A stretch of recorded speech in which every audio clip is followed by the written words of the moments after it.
Hi, my name's Rachel, and today we're going to make some book banners very upset. Today we're discussing The Bluest Eye by Toni Morrison. The Bluest Eye is one of the most challenged and banned books in the United States. This is a book that my resident county book challenger and banner, Julie Gebhardt, absolutely hates. After it was assigned to her daughter, she looked up reviews of it, found things that did not align with her taste, and instead of just instructing her daughter not to read it, decided to make it my entire county's business. Unfortunately, she is not an isolated incident. Julie is not alone in advocating for the removal of this book, especially based on misinterpreting it and misrepresenting its content. The Bluest Eye is a classic work of literary fiction from 1970 and was Toni Morrison's debut. It is set in Morrison's hometown of Lorain, Ohio, which is actually where my husband's family is from. And it tells the story of an 11-year-old black girl named Pecola Breedlove. Pecola desperately wants her eyes to turn blue so that she will be beautiful and therefore loved, like all of the other blonde, blue-eyed white girls in the United States. This is set in the 1940s and features quite a lot of perspectives around Pecola, including her parents, other little girls in her town, and so on, and it tells the story of the devastating ways that Pecola's life changes. While this is a very tough work to read on an emotional level, I do not see a good reason to ban it. We read this for my book club, and what I did see was that this book is a powerful work of literary fiction that lends itself to some very introspective conversations about race and class and beauty standards. Through my book club, I was able to see an even stronger case for keeping the book on shelves, in fact. Speaking of seeing, yes, I did get new glasses. Thank you for asking. I got them through today's sponsor, which is Pair Eyewear. I've been loving Pair for several reasons. You choose your base frames through Pair, which I chose the Quinn in classic black. You get great styles and a variety of them at a great price point, but they have this feature. How fun is that? You get to choose your top frames that just magnetically connect to your base. I have deep purple shimmer, the black and white, and I have these rose gold sun tops. Pair made it so easy to choose the right lenses for me, and I got them in my prescription so I can actually see. You can try on virtual pairs before you buy and make the choice that actually looks good on you, and this eliminates the task of having to go try on frames in person and talk to another human being, which I try to avoid as much as humanly possible. Pair is high quality at a great price point, and I could not be happier with my frames. Like, this just makes it so easy when I'm driving. Are you kidding me? If you're looking for the right glasses for you, look no further than Pair Eyewear. Get it? Look no further. Because glasses. Hit that link in the description to get 15% off your first pair. And thank you so much to Pair for sponsoring today's video. I'm gonna go with the black and white for the rest of this video. What do y'all think? Yes, colorful, we like. The American Library Association lists The Bluest Eye as one of the 100 most banned and challenged books of the past decade, ranking just above The Kite Runner and The Hunger Games. And it was the first book to be challenged in the last decade in my own county. Yes, you guessed it, you know who did it, Julie Gebhardt. It was really interesting watching back past meetings and watching her evolution of just showing up to complain about books that she hadn't read and just complaining about reviews and misrepresenting the book, to being told by the school board what the process is for formally challenging a book, to it being formally challenged. Here's Julie Gebhardt at my children's school board, which is formerly her children's school board. She no longer has kids in public school, and yet still showing up to complain about books, including this one, being on the shelves. And correct me, I'm sure I didn't do right by your last name. Close enough, Julie Gebhardt. Okay, good afternoon. We're back with The Bluest Eye by Toni Morrison. Horrific detail is given about the incestuous rape of the main character. The book graphically discusses orgasms, prostitution, incest, rape, nudity, pornography, molestation, pedophilia, masturbation, sexual dreams, homosexuality, bestiality, and sodomy. You may remember from the last board meeting when I read an exceedingly graphic excerpt that horrifyingly described the pedophile in your book selection, one of the several pedophiles in the book. And you may remember being offended when I read this repugnant, despicable content. But quite honestly, the most troubling and disturbing part is far worse. How? How could it be worse than being inside the mind of a twisted pedophile? Well, on page 166, the author describes the pedophile like this, quote, "His sexuality was anything but lewd. His patronage of little girls smacked of innocence and was associated in his mind with cleanliness. He was what one might call a clean old man," unquote. Complimenting a pedophile is disgusting. I hope we are astonished and deeply troubled by this. I hope that we recognize the unimaginable threats to our children. I hope that someone with a title will do something immediately. I hope that parents are outraged by this atrocity. Anyone standing by this book, educators, administrators, school boards, whoever it is, needs to answer for supporting and advocating and promoting this unconscionable evil. Parents are waking up in Hillsborough County, and we need to unite and stand together It's not too late. The time is now. Please, board, step up and remove this and every other book like it from every sphere of our schools. So this book was in her daughter's curriculum. She was offered an opportunity to opt out and just give her kid a different book to do an assignment on. But because it's not really about parenting her own kid and preventing her child and children from reading things she does not like, what this really about is parenting other people's children and making things inaccessible to other people's children regardless of how other people feel about it. And again, this is not isolated to Julie Gebhardt. This is one of the 100 most banned books in the last decade, and across Florida, this book is banned in Clay County, Brevard County. There's an entire spreadsheet if you want to go see. Florida Freedom to Read Project runs it. So we're going to talk about it upsetting Julie, but we're also going to talk about it outside the context of Julie and in the other places where it's been challenged and banned. Okay, so I'm back to finish this, which is good because I had a chance to do laundry. I actually have a t-shirt made specifically for this situation with my resident county book challenger and censorship advocate trying to get this book removed from schools. I had this shirt made for me. It is available for purchase if you want one, but I originally just made it for me. See, it says, try using reading comprehension. And on the back, you can see in this video, I have the Bluest Eye printed on it. So I went to my school board and I spoke at the podium, and she had to stare at the back of my t-shirt with the Bluest Eye on it, which is so delicious to me. We were discussing this article by Danielle J. Brown, and in it, it says the late Toni Morrison, a Nobel Prize winner and a Pulitzer Prize winner. Now, I have to tell you that when you talk to censorship advocates, you are dealing with people who do not have the same set of standards as you. So while you may think Nobel Prize winner, awesome, Pulitzer Prize winner, awesome, these people don't care about those things. These people think that organizations and awards systems have been taken over by the radical woke left, and they put zero stock in anything like that. The article continues, in Missouri, The Bluest Eye by acclaimed author Toni Morrison was banned by a local school board. For Julie Gebhardt, it began last spring when her 15-year-old daughter needed a book to read for English class. Now, this article is from 2022, so 3 years ago as I am filming this, like literally 3 years ago this week as I'm filming this. But this happened, all of this with her getting upset about the Bluest Eye happened the year previously. So in spring of 2021 is when she had a daughter at Newsom High School here in Hillsborough County, who had an English class where she was assigned an English assignment where she could pick one of 5 books, and The Bluest Eye was one of the titles that she could have picked. Of this, Julie said, the first review I looked at listed every single type of sexual encounter that you can imagine, including a graphic, incestuous rape of a father to his 11-year-old daughter. There was a pedophile, and inside his mind, this is a separate character. There was a pedophile, and inside his mind, describing what he did to little girls. It was really, really disturbing. The list goes on and on. She asked, who is putting this there and to what end, and how many books are like this and why? Oh man, that last question is so funny. How many books are like this and why? As we do this today, you will see that things like authorial intent, much like the Nobel Prize, mean nothing to censorship advocates. They don't care how the author meant it. They don't even care what the text is actually doing. All that matters is how they interpret what is written. And their interpretation, their subjectivity, should be used as the metric by which we decide which books go. And in fact, she's so dead set on this that she petitioned my school board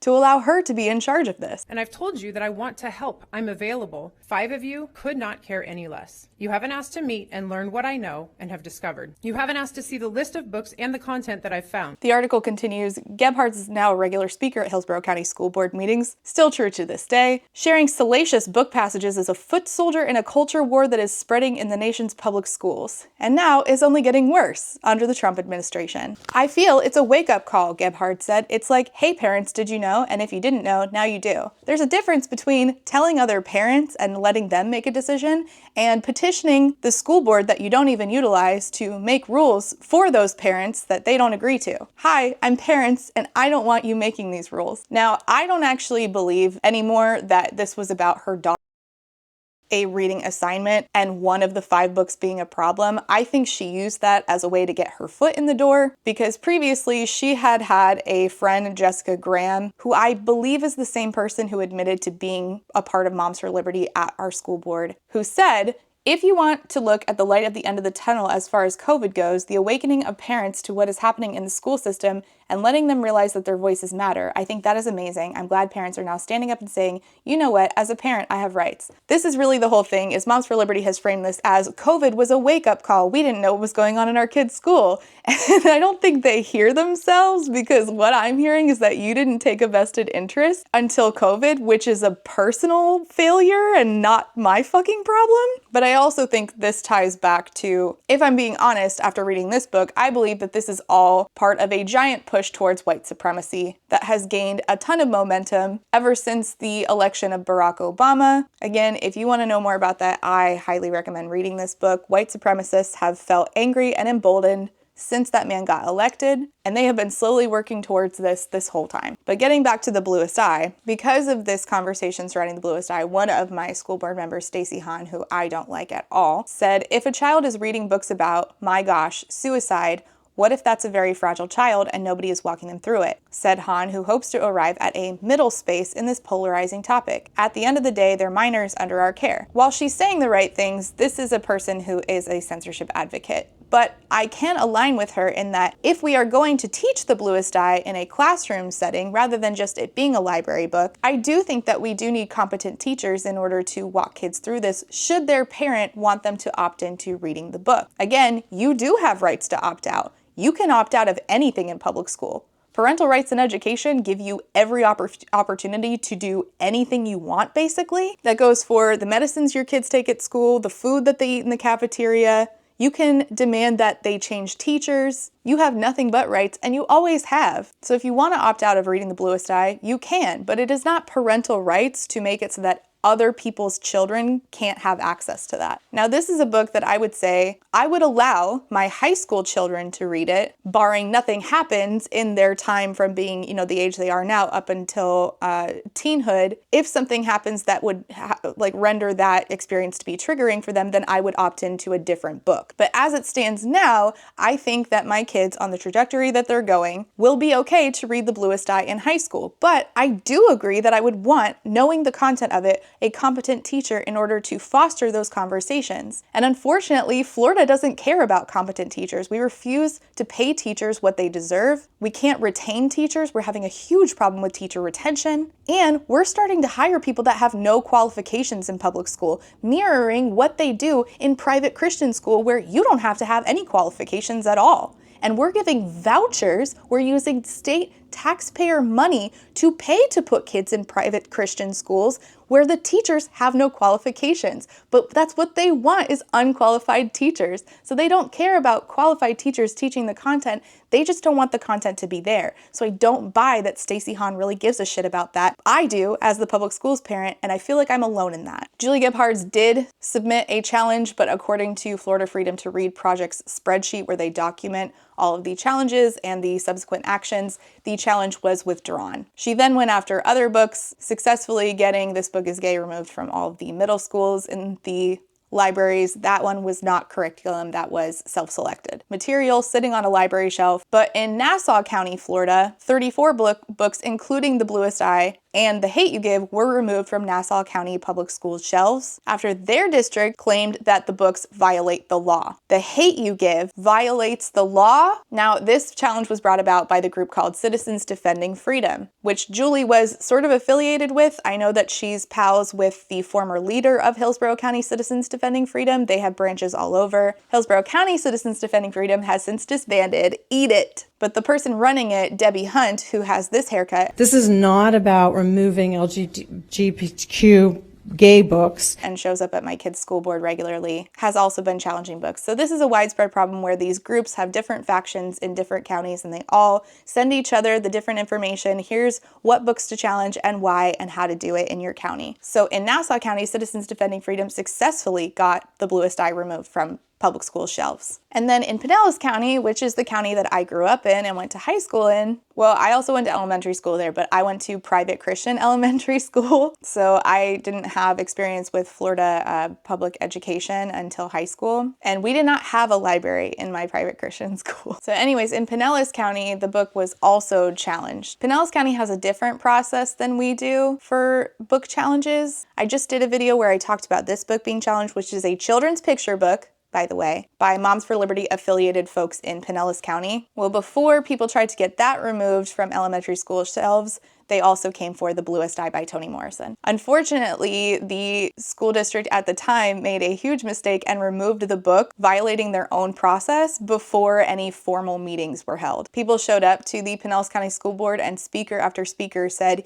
"You can't just remove this book. This is a valuable book. I don't know why you're doing this." Parents showed up, students showed up, and in one meeting, nobody asked for the book to remain off of the shelves. So then they had to bring in a revised book challenge and removal policy after this. The book was returned to shelves and has not since been removed from Pinellas County school shelves. However, in Collier County, Florida, and Clay County, Florida, and Indian River County, Florida, I believe, as well as schools in Texas and Missouri and Idaho. I didn't do a good enough job telling you the scope of the problem of how often this book is challenged. I'm not going to tell you the amount of times it's been challenged because I would be here all day, but I will tell you just a handful of counties just in the state of Florida that have successfully either banned or restricted this book. So this is all according to Florida Freedom to Read Project's spreadsheet where they track weekly updates on challenges and bans in counties in Florida. They have school districts, but there is a public libraries tab. I will link the spreadsheet down below if you would like to go see it.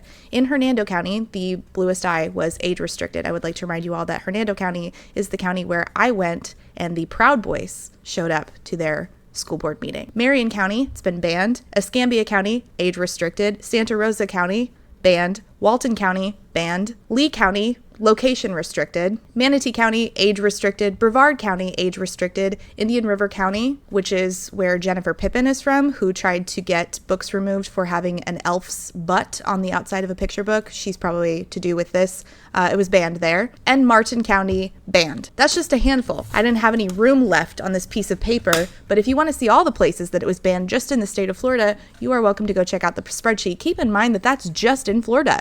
You can imagine what the list looks like in Texas. So why? Why do they feel that it's so bad that it needs to be removed from shelves? Having read it, I can't understand their line of thinking. I can understand being uncomfortable with the things depicted in this book. I don't understand the line of thinking that leads from I'm uncomfortable to this book needs to be removed.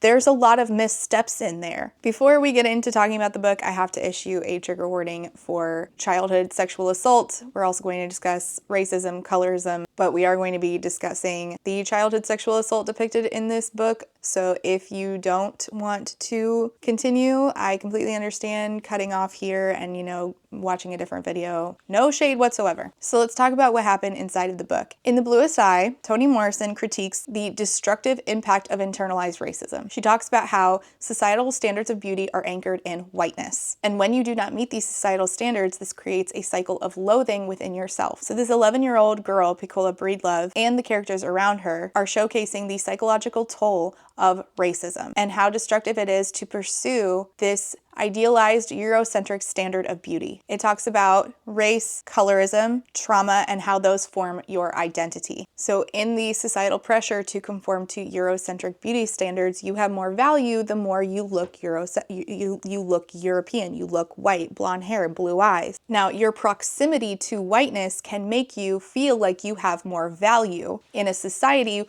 where beauty is framed around those Eurocentric looks. And especially for women and girls, the closer you are to looking like a white girl or a white woman, the more value you feel you have and the more value others prescribe onto you. So the reason why Piccola wants to have blue eyes is because she thinks then I will be beautiful and therefore loved. Piccola references Shirley Temple quite a bit because mainstream culture has these beauty standards that Shirley Temple meets and therefore Piccola wants to meet because then she will be loved like Shirley Temple is. And the closer you are in proximity to white beauty standards, the more value you feel you have. So if you are more light-skinned, the novel is saying, then you will be perceived to have more value because you are more beautiful because you're closer to whiteness. Your proximity to whiteness is closer. We get POVs from Piccola's family members. It is in third. It is not in first person. We're hearing about Piccola's father, Charlie, and her mother, Mrs. Breedlove. Her name is Pauline, but even Piccola calls her Mrs. Breedlove. And both Charlie and Mrs. Breedlove you hear their backstories and how they got to where they are today, showing you the generational impact of racism, including colorism. Pauline tends to avoid her family and try to spend more time around her white employers. And in this way, Piccola gets abandoned, but then also Charlie, Piccola's father, assaults Piccola in the book. And there is a lot of like compounding of worthlessness for Piccola. And it is heartbreaking. It is disturbing. And this book is trying to examine that relationship between trauma, abuse, and how this destroys our sense of personal identity. Piccola slowly psychologically unravels, and then by the end of the book, it's kind of confusing. You're wondering who she's talking to about her blue eyes. I just assumed that it was an imaginary friend because she was so incredibly lonely. Her life has been so marked by this emotional and physical neglect from her parents. Pauline prefers to stick around her job where she works for a white family because that proximity to whiteness affords her some power. And she has in her life felt so powerless, and also she really gets stuck on this cycle of thinking of how ugly she is, and she just wants something to pull her out. So she abandons her family, her daughter, especially psychologically, in favor of this like idealized thing, which is whiteness. So all of this trauma in the end, as I said, it leads to Piccola having this conversation with who I assume was an imaginary friend, in which she finally believes she has achieved blue eyes, the bluest of eyes. And again, you get so many POVs, and you see how consistently this little girl failed to protect and nurture her. So that's really what this book is about, is presenting this brutal critique of the racialized beauty standards present in U.S. society, that have been present in U.S. society. I mean, this is set in the 1940s. It was published in the 1970s. We're still seeing this today. And it's using all of these characters to talk about how harmful this is and how destructive it is and how it perpetuates cycles of trauma. And it's doing a lot of discussion about internalized racism. And I guess it is hard for people who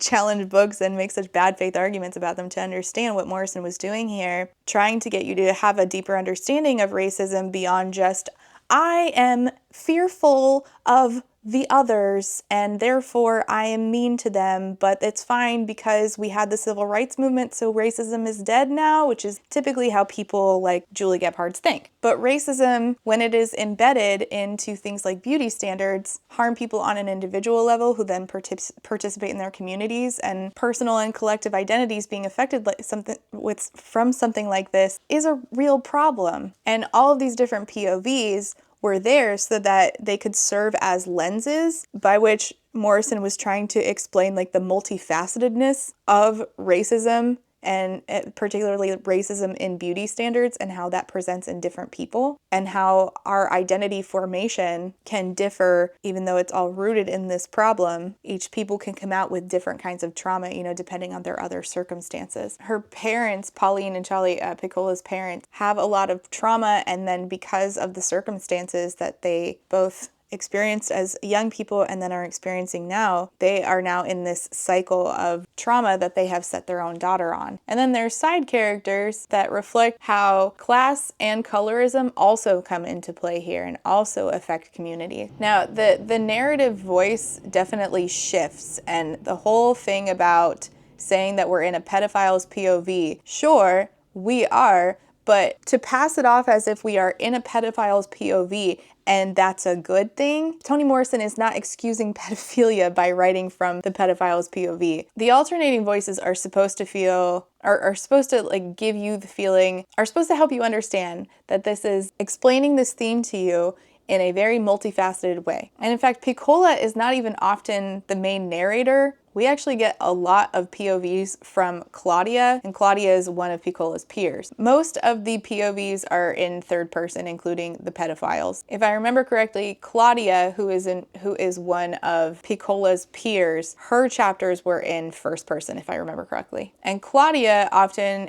is feeling completely the opposite to Piccola. She does not subscribe to white beauty standards. And so again, we're getting multiple POVs viewing this problem and who they are, their identity, both impacts how they view that problem and impacts how they experience that problem. But all of these perspectives, like you're still seeing Pauline and Piccola and Charlie, but how they come to view Piccola is also determined by the circumstances from which they as a person were shaped. So we get a lot of flashbacks, particularly like we see how Charlie and Pauline met. We see Pauline being pregnant with Piccola, starting to lose her teeth and therefore feeling like she had become uglier and uglier. Viewing her own daughter when she had her as ugly and how this shapes how she treats Piccola. So the way that the narrative structure is set up, like we get these like, see Jane run, here's the house where Jane lived. We also get it broken up into seasons. It's just interesting that like all of these things I would not have known had I not actually read the book, because they are never discussed by the people trying to get rid of it. And so how can I trust that you know what should be in my kid's classroom if I'm not hearing any literary analysis from you on things like authorial intent and theme and story structure? Because all of these things are sort of like, you know, it's kind of like a symphony, like we're doing these instruments and these instruments and it's all being put together into this piece. And you can't leave out all of these different instruments because then you don't have the full piece. You don't have the full, you're not really hearing the whole thing. And if you listen to these people,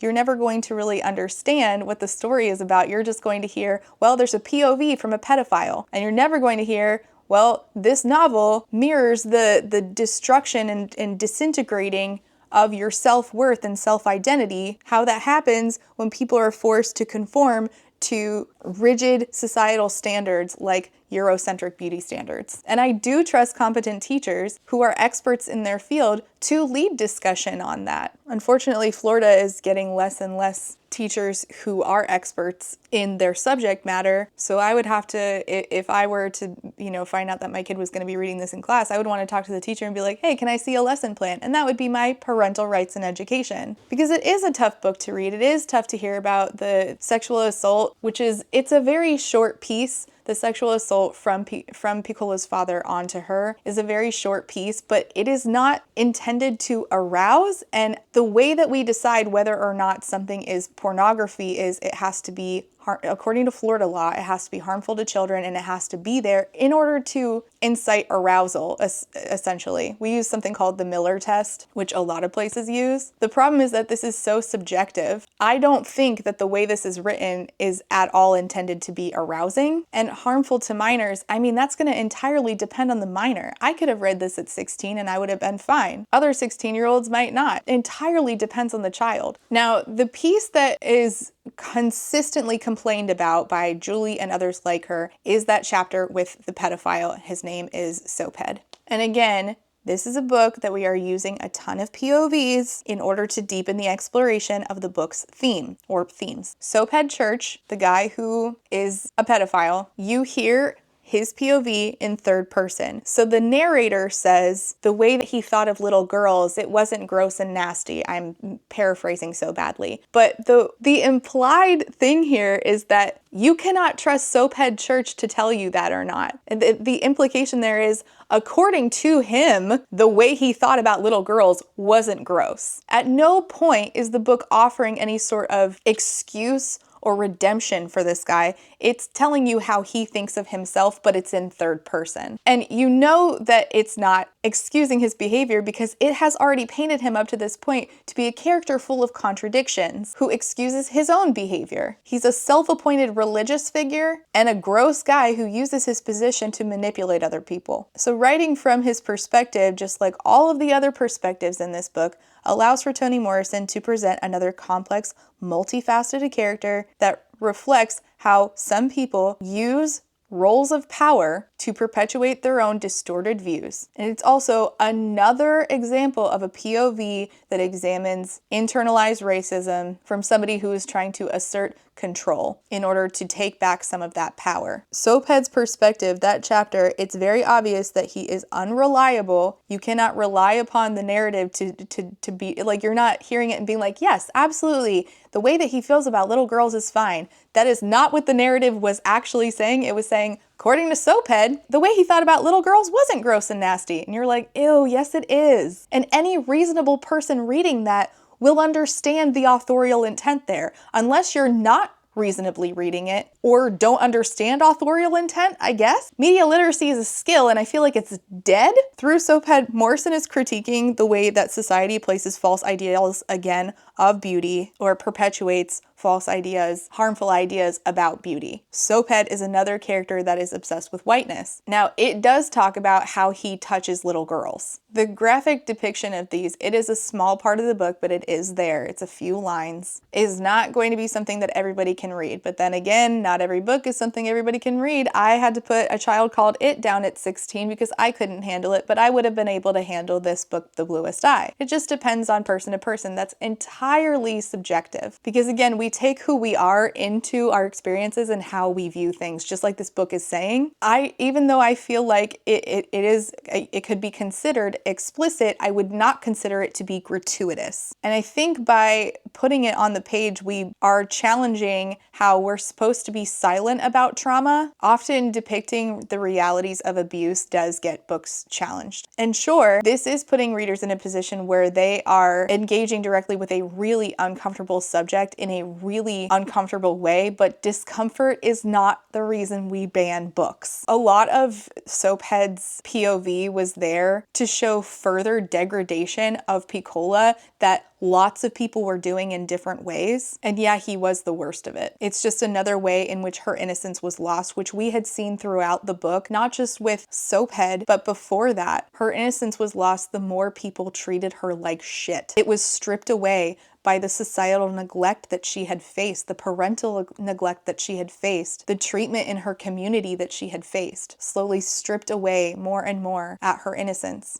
Driving home the point of how the identity of a adolescent Black girl is damaged over and over and over again in these different ways by societal standards of beauty and the way that the societal standards of beauty affected the people around her who then take that out on her again. It's again this cycle. And Soaphead is the worst of it, but he's another example of it, which shows you that there's a theme here. Soaphead is a obviously morally corrupted person who is there to showcase the complexities of human behavior and how there are just some disgusting people out there who are also affected by these things like racism, and that changes how they view themselves and others, and it was a part of how he was shaped. And what is done to Piccola by her father, by Soaphead, I think was depicted as what it is, which is morally reprehensible. There's a difference between understanding behavior and excusing behavior. And I think what's happening here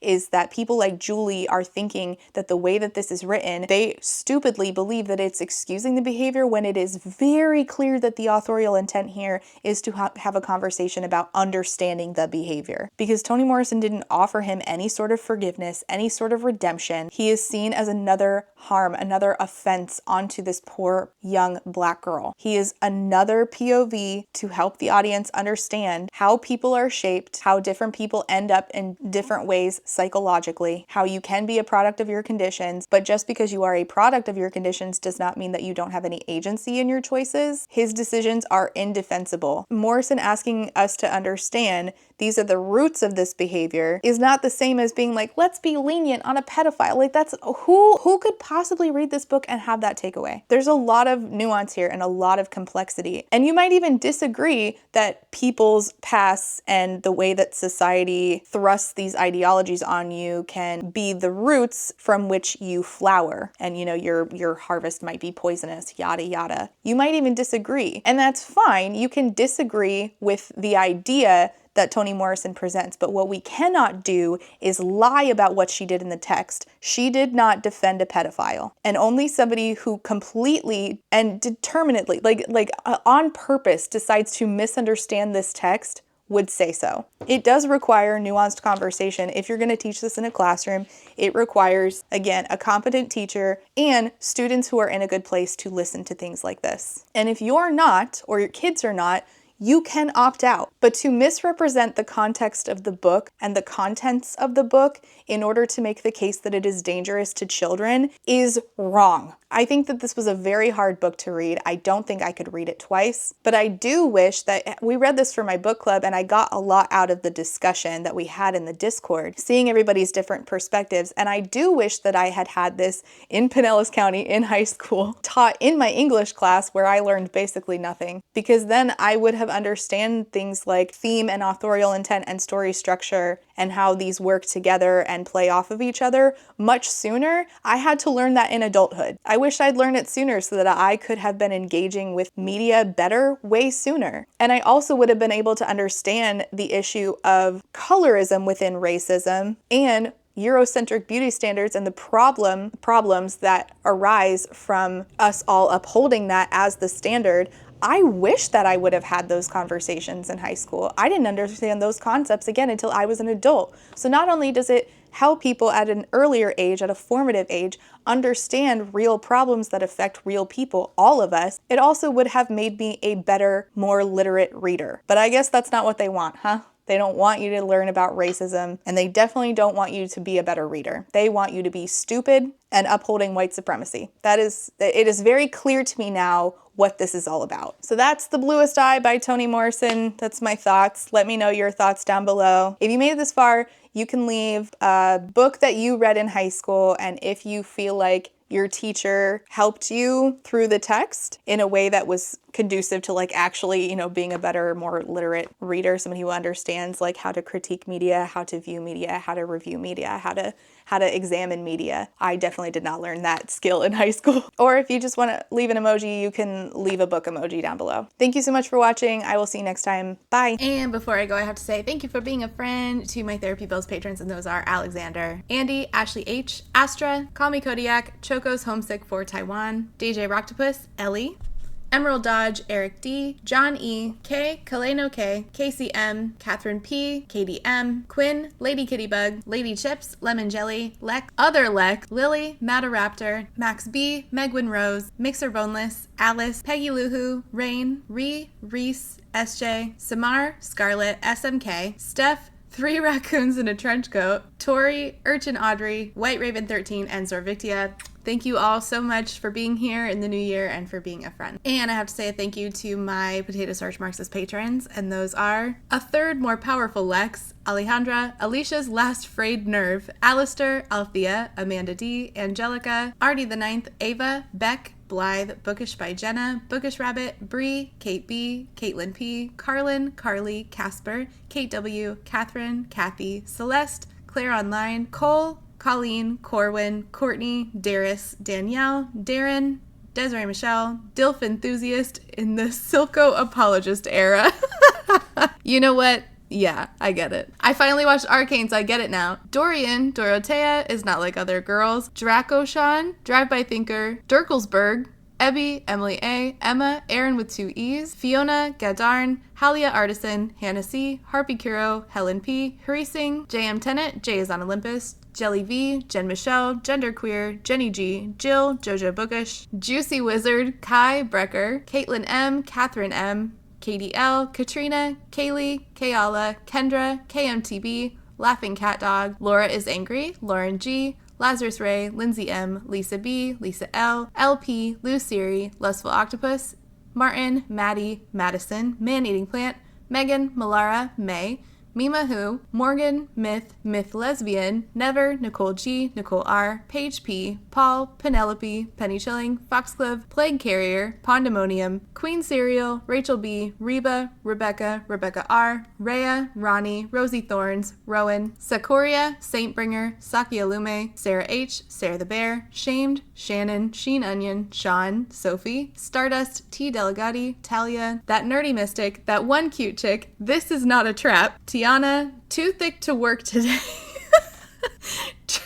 Trash Can Teddy, Dribble M, Dido Phoenix, Unicorn Jenny, and Writer A. Thank you all so much for being here and for being a friend.